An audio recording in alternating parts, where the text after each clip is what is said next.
Hello, my name is Burke Hedges, author of the best-selling book, The Parable of the Pipeline.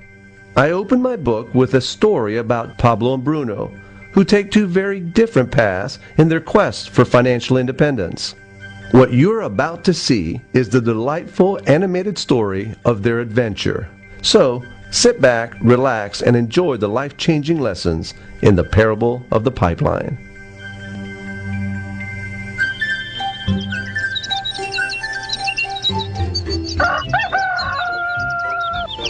Far away, in a small village, near a beautiful valley, lived two friends, Pablo and Bruno.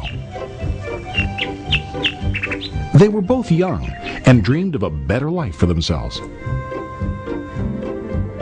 They'd often discuss their dreams about how they would become the most successful men in the village. They weren't afraid of hard work, and they searched for opportunities to help realize their goals and achieve their dreams. One day, an opportunity presented itself.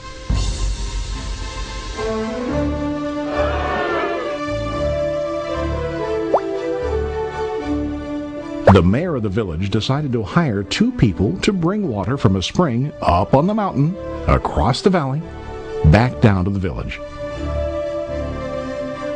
They were to be paid based on the amount of water delivered to the village. Bruno and Pablo enthusiastically got to work.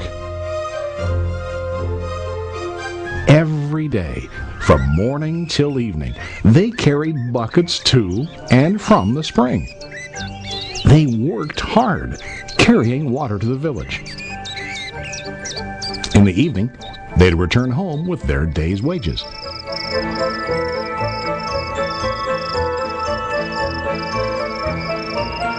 Bruno was satisfied with his work and the money he earned. He was sure that with this work he could achieve his dreams. Bruno thought that to increase his wages he could use bigger buckets to bring more water each trip.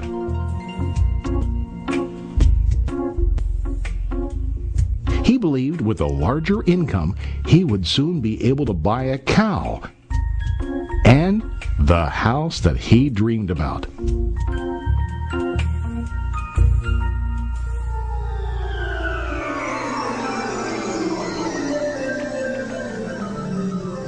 Now Pablo was not satisfied.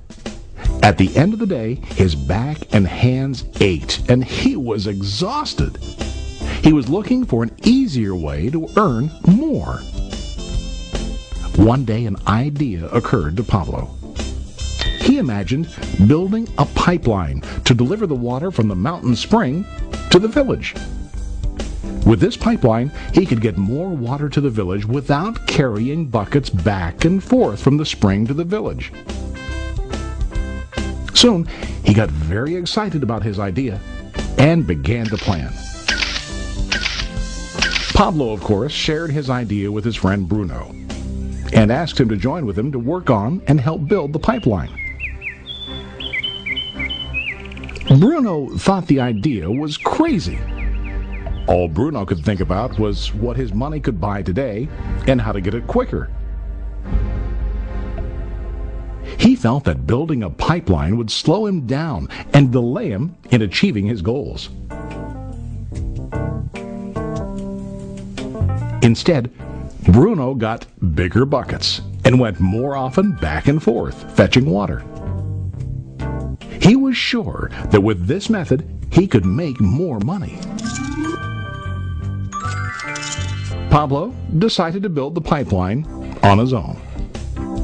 He understood that it would not be easy to build, and it would take time to complete the pipeline. Pablo knew that it could take several years to finish, but he set his mind on his goal. Every day he worked and carried water like before. But on weekends and during his spare time, he worked hard to dig in the rocky soil and build his pipeline. In the first month, there was little to show for his work.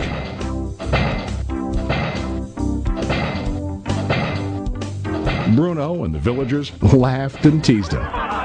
They called him Pablo the Pipeline Man. During this time, Bruno's income doubled. He already bought a cow and a bigger house. His lifestyle changed. He now spent time after work in the bar, enjoying his hard-earned wages from delivering water.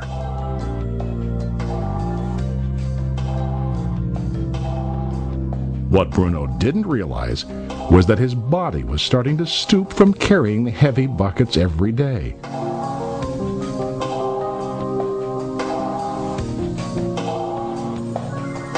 His face looked worn and his body tired.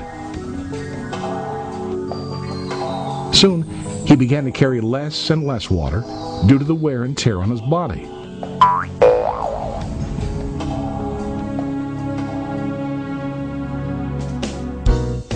Month after month, Pablo worked.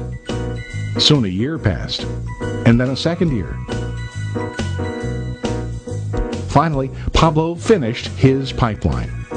He now used his pipeline to deliver water to the village instead of carrying buckets.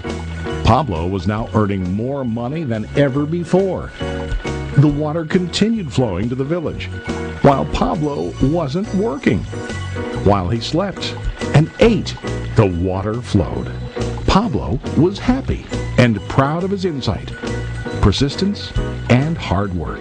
Now his income flowed as long as the water flowed through his pipeline.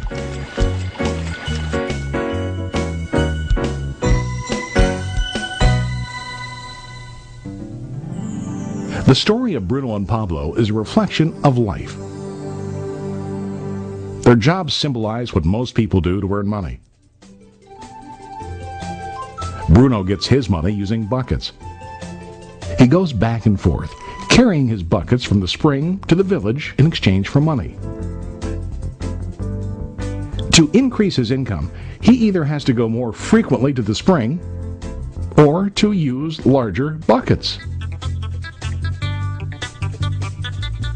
It's common in real life to increase our income by working harder. For example, working overtime or getting a second job. We also increase the size of our buckets by accepting a higher paying position, which often includes spending more time on the job. Most of us exchange time for money like Bruno. We know that every person has only 24 hours in the day and that it's not possible to use all our time to work. The most difficult time comes when we can no longer exchange time for money due to age, health, or other reasons. Then, our income stops. Now let's review what Pablo did. Very wisely, Pablo did not exchange all of his time for a limited income, but he used some of his time to build a pipeline. He knew that the pipeline would bring ongoing income as long as the water flowed. An ongoing income that multiplied the time he worked each day. Pablo knew that someday, maybe because of age or health, he would no longer be able to exchange his available time for money. Pablo knew that if he could make his idea of a pipeline work, then he only has to do the hard work of building the pipeline. After the pipeline was completed, Pablo was able to monitor and maintain the flow of water to ensure that his income will continue. Pablo has shown us that to earn an income, we don't always have to directly exchange time for money. There really are better ways. How about you? Are you still like Bruno, who directly exchanges time for money? Or do you want to be like Pablo, building and maintaining a pipeline for ongoing income? If you are interested in the idea of building your own pipeline,